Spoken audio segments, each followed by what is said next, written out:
Your next crisis, part two. Part one, I think, was excellent. It talked about, complacency, humility, where those come from and where those don't come from, and possible major outcomes from those, plus a few other ideas. Part two, I want to focus on that your next crisis is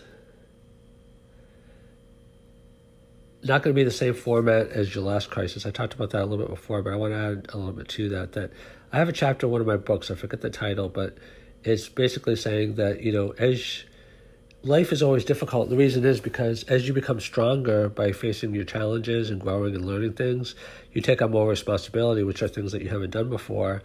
And so it's more difficult. Like the President of the United States has, more responsibility than a cashier at Burger King. Nothing wrong with either job, but they're under more scrutiny, and they have more complex and involved things that they have to do. So your next crisis isn't going to be like your last crisis. Like it's kind of like going up steps of a ladder. Like if you fall from the bottom step, you get hurt, but if you fall from the top step of a really high ladder, you could get seriously hurt or killed.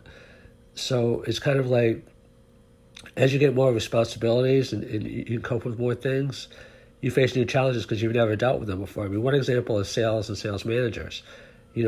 Great salespeople don't always make the best sales managers. Sometimes they do, sometimes they don't. I don't know the percentages, but because it's a different skill set. Selling, one-on-one, you have to have good people skills. You have to be, persuasive, empathy, all that. Sales management, you have to actually know not just how to sell, but how to manage people. I should actually say lead people, because leadership is much better than management. And those are two totally different things. Selling the product and leading a person in their job is totally different. I mean, there might be some overlap, but only to a certain degree. So people make that mistake in business. They think, oh, anybody great at sales. It's the same mistake. Just being a great baseball player doesn't mean you're going to be a great baseball coach, because there's different skill sets. Yeah, you can.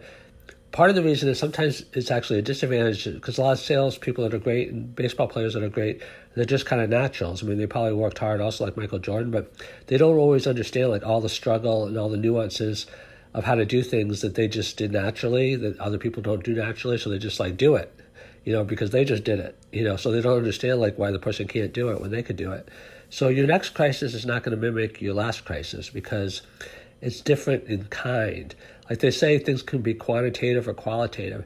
If things are just quantitative, then you can kind of burrow your way through it, because you kind of understand that type of problem. And even if you can't solve all of it, you can solve part of it, because you understand what kind of problem it is. But when it's qualitative, then it's this is a different beast. This is a different animal. This is a different kind of problem I've ever seen before. And that makes it much harder.